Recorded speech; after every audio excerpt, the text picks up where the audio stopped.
صدر مملکت عارف الوی نے ان خبروں کی تردید کی ہے کہ انہوں نے وزیر اعظم عمران خان کی جانب سے پیش کردہ 2 اہم ترین سمریوں پر دستخط کر دیے ہیں جن کے دور رس سیاسی اثرات مرتب ہو سکتے ہیں۔ ڈاکٹر عارف الوی نے کہا کہ وزیر اعظم عمران خان نے نئے آرمی چیف کی تعیناتی کے حوالے سے ابھی تک ان سے کوئی مشاورت نہیں کی، تاہم وقت آنے پر مشاورت ضرور ہوگی۔ صدر مملکت نے ان خیالات کا اظہار ڈان نیوز کے ٹاک شو لائیو وتھ عادل شاہ زیب سے انٹرویو میں کیا۔ یاد رہے کہ 2 روز پہلے army chief general Qamar Javed Bajwa کی وزیر اعظم عمران خان اور صدر مملکت عارف الوی سے ہونے والی اچانک ملاقاتوں کے پس منظر میں میڈیا نے یہ خبریں چلانا شروع کر دی تھیں کہ وزیر اعظم نے صدر مملکت سے 2 اہم سمریوں پر دستخط کروا لیے ہیں، جن میں سے ایک نئے آرمی چیف کی تعیناتی کے حوالے سے ہے جبکہ دوسری اسمبلیوں کی تحلیل بارے ہے۔ کچھ حلقوں نے یہ اظہار خیال بھی کیا تھا کہ ہو سکتا ہے کہ اپوزیشن کی تحریک عدم اعتماد کو کاؤنٹر کرنے کے لیے جنرل قمر جاوید باجوہ کو مزید 1 برس کی توسیع دینے کا معاملہ فائنل ہو رہا ہو۔ ان کچی پکی خبروں نے اسلام آباد میں سیاسی ہلچل مچا دی تھی، جس کے بعد صدر مملکت عارف الوی نے وضاحت کرنا ضروری سمجھا اور اپنا انٹرویو کروانے کا فیصلہ کیا۔ کہا جاتا ہے کہ وزیر اعظم عمران خان سے ملاقات کے بعد جنرل قمر جاوید باجوہ کی صدر عارف الوی سے ملاقات غیر معمولی تھی اور ہنگامی بنیادوں پر کی گئی۔ انٹرویو کے دوران عادل شاہ زیب نے صدر مملکت سے سوال کیا کہ کیا وزیر اعظم عمران خان نے نئے آرمی چیف کی تعیناتی کے حوالے سے معاملات پر ان سے مشاورت شروع کر دی ہے۔ صدر مملکت نے نفی میں جواب دیتے ہوئے کہا کہ نہیں، وزیر اعظم نے اس معاملے پر کوئی مشاورت نہیں کی، لیکن میرا خیال ہے کہ وقت آنے پر وہ بالکل کریں گے۔ میزبان نے جنگ اخبار میں شائع ہونے والے اعزاز سید کے کالم کی جانب اشارہ کیا، جس میں دعویٰ کیا گیا تھا کہ وزیر اعظم کو پارلیمنٹ اور ایک اہم شخصیت کے حوالے سے صدر پاکستان کی دستخط شدہ 2 سمریاں مل چکی ہیں اور کوئی نہیں جانتا کہ ان احکامات میں کیا ہے۔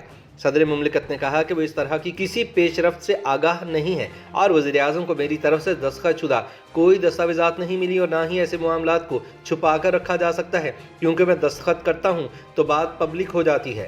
خیال رہے کہ army chief general Qamar Javed Bajwa کی دوسری مدت رواں برس نومبر میں ختم ہوگی۔ وزیر اعظم عمران خان نے گزشتہ ماہ کہا تھا کہ انہوں نے آرمی چیف کی مدت میں توسیع کے حوالے سے ابھی نہیں سوچا ہے۔ اس سے قبل وزیر اعظم عمران خان نے اگست سن 2019 میں جنرل قمر جاوید باجوہ کی ریٹائرمنٹ سے صرف 3 ماہ قبل ہی مدت میں 3 سال کی توسیع کر دی تھی۔ آرمی چیف کی مدت میں توسیع کا معاملہ سپریم کورٹ میں چلا گیا تھا، جہاں طویل بحث کے بعد آرمی چیف کو 6 ماہ تک عہدہ رکھنے کی اجازت دیتے ہوئے حکومت کو مدت کے حوالے سے قانون سازی کرنے کا حکم دیا گیا تھا۔ پارلیمنٹ میں اس حوالے سے قانون سازی جنوری سن 2020 میں ہوئی تھی اور وزیر اعظم کو آرمی چیف کی مدت میں توسیع دینے کی اجازت دی گئی تھی۔ بعد ازاں حکومتی اراکین کے علاوہ دونوں بڑی اپوزیشن جماعتوں نے بھی آرمی چیف کے عہدے میں توسیع کا قانون پاس کروانے کے حق میں ووٹ دیا تھا۔ صدر مملکت ڈاکٹر عارف الوی نے کہا کہ army chief general Qamar Javed Bajwa کے ساتھ ملاقات میں بلوچستان اور افغانستان کی صورتحال پر تفصیلی گفتگو ہوئی۔ انہوں نے اپوزیشن کی جانب سے قومی اسمبلی میں تحریک انصاف کی حکومت کے خلاف تحریک عدم اعتماد کے حوالے سے بھی خیالات کا اظہار کیا۔ صدر مملکت نے کہا کہ یہ ایسا معاملہ نہیں جس پر بات کی جائے اور اس طرح کی باتیں میں سن 2018 سے سن رہا ہوں۔ ان کا کہنا تھا کہ یہ وقت کا ضیاع ہے جو مثبت اور سودمند مذاکرات کے لیے استعمال کیا جا سکتا ہے، کیونکہ حکومت موجود رہے گی اور کہیں نہیں جا رہی ہے۔ دوسری جانب عسکری حلقوں نے بھی ان افواہوں کی تردید کی ہے کہ وزیر اعظم عمران خان آرمی چیف کے حوالے سے کوئی فوری فیصلہ کرنے جا رہے ہیں۔ ان کا کہنا تھا کہ یہ عمل آرمی چیف کی جانب سے وزیر اعظم کو اپنے متبادل ناموں کی ایک فہرست بھجوائے بغیر شروع نہیں ہو سکتا، لہٰذا یہ سلسلہ جب بھی شروع ہوگا فوجی قیادت لوپ میں ہوگی، چنانچہ کسی سرپرائز تقرری کا امکان نہیں ہے۔